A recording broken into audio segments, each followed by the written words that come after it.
Everyone, welcome to my channel. So we were doing English grammar in use by Raymond Morphy. So today we are going to discuss unit number 2. In the previous video we have already discussed the unit 1, that is present continuous tense. So now today's topic is present simple I do. Present simple के बारे में आपको बताती हूँ कि continuous के बारे में तो हमने पढ़ा था कि जो चीज़ कॉन्टिन्यूशन में है मतलब लगातार हो रही है, जैसे आप खेल रहे हो, पढ़ रहे हो, कोई काम कर रहे हो तो वो कॉन्टिन्यूस हो गई। लेकिन जैसे I am teaching, you are playing, he is studying, तो ये काम हो रहा है, सो वो कॉन्टिन्यूस में हो गया। और यहाँ पर प्रेजेंट सिंपल में वो टेंसेस आएंगे जो आप जनरली कोई काम करते हो, जैसे यू प्ले, आप खेलते हो लेकिन इस वक्त नहीं खेल रहे हो बट आप खेलते तो हो ना। You study, I eat, you eat, so ये सारे हो गए प्रेजेंट सिंपल में। So let us take the example situation. इस सिचुएशन में हमें बताया है कि the guy is sleeping, his name is Alex. So Alex is a bus driver but now he is in the bed, मतलब अभी वो बेड पे है और सो रहा है, sleep. he is not driving a bus. वैसे तो वो एक बस ड्राइवर है लेकिन अब इस वक्त वो बस ड्राइव नहीं कर रहा है, इस वक्त वो सो रहा है, he is asleep. So generally वो तो ड्राइव करता है, जनरल एबिलिटी होगी ना उसकी कि जनरली वो एक काम करता है। सो ही ड्राइव्स अ बस, मतलब वो बस ड्राइव करता है, बस चलाता है। यहाँ पर आपको ध्यान रखना है कि इस पे हमें इस सेंटेंस में मेन फोकस हमारा होता है कि एस और ई एस कहाँ पर लगता है। जैसे हम मोस्टली यूज़ करते हैं यहाँ पर एस और ई एस के बारे में। एस कहाँ पे लगेगा, ई एस कहाँ पे लगेगा, ये सारी चीज़ें। जैसे आप आई, वी, यू, दे, ये सारे सिंपल इनके साथ लगेगा सिंपल वर्ड, जैसे एस और एस यहाँ पे नहीं लगेगा। जैसे आई प्ले, मैं खेलती हूँ, you play, we play, they play, I eat, you eat. But यहाँ पर जब भी हम ईट के साथ इनके साथ बनाएंगे, ही ईट्स, ही के साथ मैं लिखूँगी Yeats, she Yeats, it eats, so it happens, like it eats नहीं, इट हैपन्स, जैसे वो कुछ होता है, सो इट हैपन्स। सिंपली यहाँ पर एस और एस पे मेन फोकस है। आई, वी, यू, दे, ये आपको याद कर लेने। आई, वी, यू, दे के साथ एस एस नहीं यूज़ करते। Simple drive, work, do etcetera कोई भी, जैसे मैंने आपको ईट, प्ले का एग्जांपल दिया। और ही शीट के साथ एस और एस लगता है। Now moving to a second. First आपको ये सेक्शन क्लियर है ना, यहाँ पर एस और एस का मैंने आपको बता दिया। और जनरल एबिलिटी कोई हो तो उसके लिए हम प्रेजेंट सिंपल यूज़ करते हैं। Next, we use the present simple to talk about things in general. I have already told you that the general ability के लिए हम इसे यूज़ करते हैं। We use it to say that something happens all the time or repeatedly, और that something is true in general, मतलब कोई चीज़ generally होती है।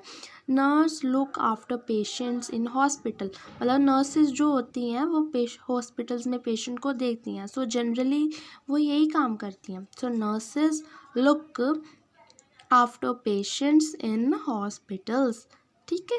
और यहाँ पर आप देखो नर्सेज आ गया, मतलब ज़्यादा, एक से ज़्यादा नर्स है, सो ज़्यादा मतलब प्लूरल हो गया। जैसे दे, मैं लिख सकती हूँ दे लुक, सो यहाँ पर प्लूरल आ गया तो यहाँ पर एस नहीं लगा, simple look. I usually go away at weekends, मतलब वीकेंड्स पे मैं यूजुअली कहाँ घूमने के लिए चला जाता हूँ। सो आई के साथ सिंपल कुछ भी यूज़ नहीं होता, यहाँ पर भी गो आ गया।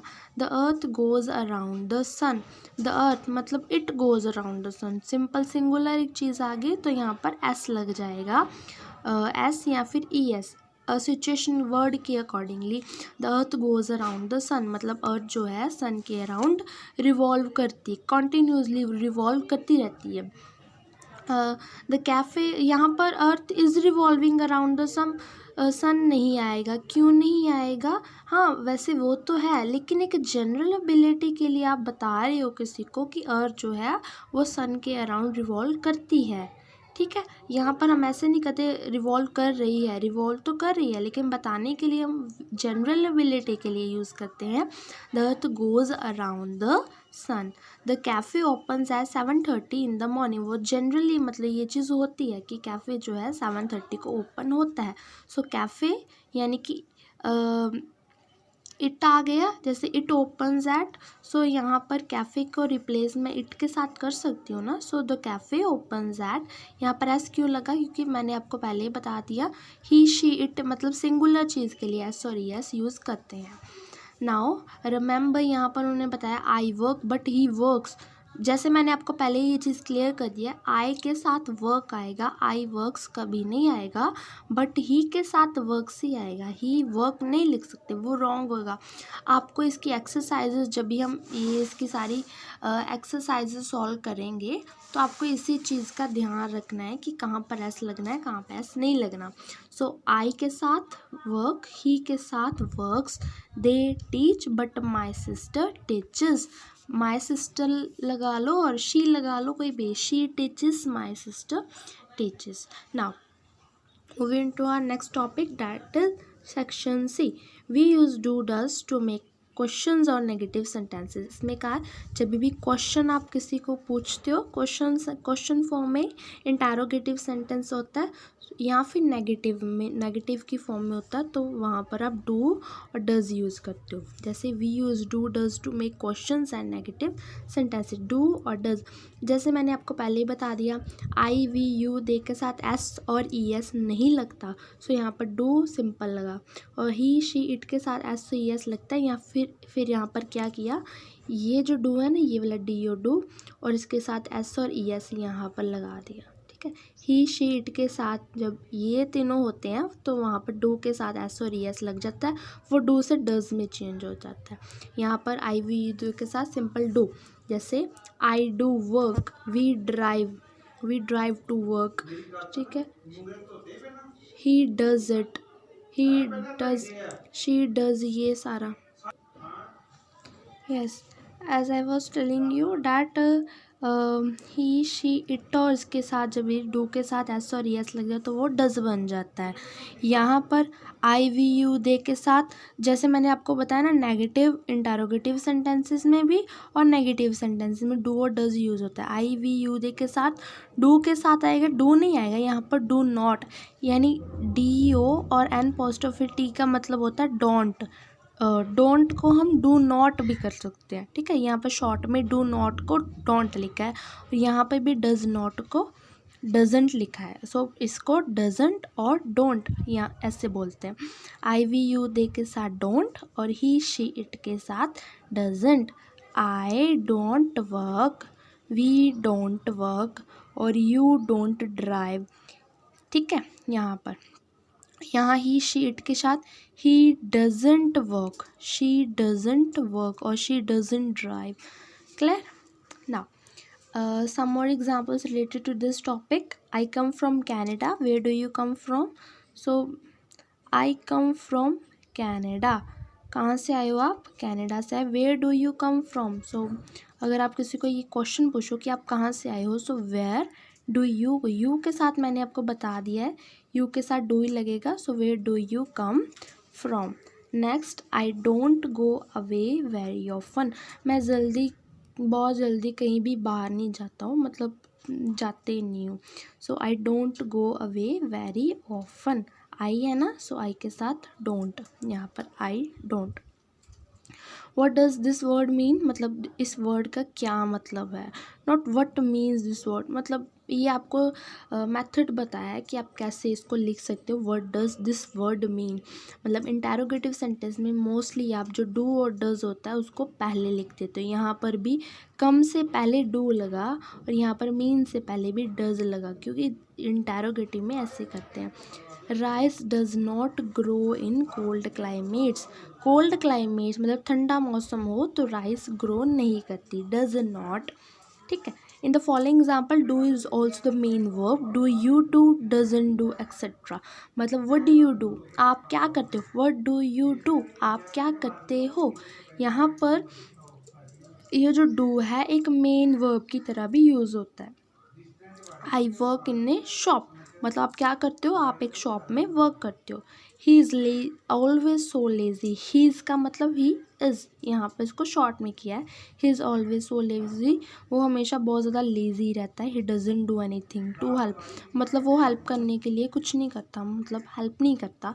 सो ही डजंट, ही यहाँ पर मैंने आपको बता दिया, ही के साथ आएगा doesn't, he doesn't do anything to help. Now moving to section D, D में क्या है, we use the present simple to say how often we do things, मतलब हम कोई चीज़ है तो वो से कितना कैसे करते हैं। जैसे I get up at 8 o'clock every morning, आप हर रोज़ 8 o'clock को हर रोज़ 8 o'clock मॉर्निंग को उठ जाते हो, ठीक है, सुबह आप 8 o'clock उठते हो। सो आई गेट, आई के साथ एस नहीं लगता। How often do you go to the dentist, मतलब आप डेंटिस्ट के पास कब जाते हो। हाउ ऑफन, क्वेश्चन मार्क में हम कई बार हाउ ऑफन भी यूज़ कर सकते हैं, ठीक है। How often do you go to the dentist, अभी इसकी प्रोनाउंसिएशन कुछ लोग ऑफ्टन बोलते हैं और कुछ ऑफन बोलते हैं, so pronounce as you like. How often do you go to the dentist. Julie doesn't drink tea very often, मतलब वो बहुत ज़्यादा टी मतलब चाय नहीं पीती है। सो डजंट, जूली मतलब शी, एक गर्ल है, सो शी के साथ डज ई डू के साथ एस सी एस लगता है, मैंने आपको बता दी। ही शी इट के साथ लगता है। So Julie doesn't drink tea. Robert usually go, Robert है ही है तो मतलब एस सी एस लगेगा। Usually goes away 2 or 3 times a year, मतलब साल में 2-3 बार तो वो बाहर चला ही जाता है। Now section number E, sorry, I promise, I apologize etcetera. कई बार क्या होता है, आप अपनी बात को कहने के लिए प्रॉमिस और अपोलोजाइज और इससे related advice, insist, agree, refuse, ऐसे बहुत सारे वर्ड्स यूज़ करते हो। जैसे प्रॉमिस का मतलब वादा करना, अपोलोजाइज का मतलब किसी गलती के लिए माफ़ी मांगना, अपनी गलती का पछतावा करना कि yes you agree that was your mistake. Sometime we do things by saying something, for example when you promise to do something you can say I promise. जब भी आप किसी चीज़ का प्रॉमिस करते हो तो बोलते हो ना आई प्रॉमिस, ठीक है, वहाँ पर आप इतना ग्रामर का यूज़ नहीं करते, बस सिंपली आपको पता है कि प्रॉमिस के लिए आई प्रॉमिस लगाना है। आई एडवाइस मतलब आई एडवाइस यू, सो मैं आपको ये राय देता हूँ ऐसे, I promise what you suggest something, और you can say I suggest, ठीक है, आप किसी बात को सजेस्ट राय भी दे सकते हो कि हाँ आप ऐसा कर सकते हो। So I promise I won't to be late, मैं प्रॉमिस करता हूँ कि मैं लेट नहीं होगा। वॉन्ट का मतलब यहाँ पर विल नॉट को वॉन्ट में लिखा है। So I promise I won't be late, not am promise, I am promise नहीं लगाएंगे, ठीक है। सो इस वर्ड के साथ यहाँ ऐसे जो वर्ड्स होते हैं यहाँ पर simple I promise. What do you suggest I do, मतलब आप मुझे क्या सजेस्ट करते हो कि मुझे क्या करना चाहिए। आई सजेस्ट दैट यू, मैं आपको राय देती हूँ कि आप कुछ भी कर लो, ऐसे कुछ भी आप यहाँ पर जोड़ सकते हो। In the same way we use I apologize, I advice, advice मतलब राय, इंसिस्ट मतलब किसी को प्रेरणा देनी, एग्री मतलब सहमत, रिफ्यूज़ मतलब मना करना। सो ये तो हमारा हो गया रूल्स। अभी इसके माने आपको रूल्स तो सारे अच्छे से समझा दिए ना।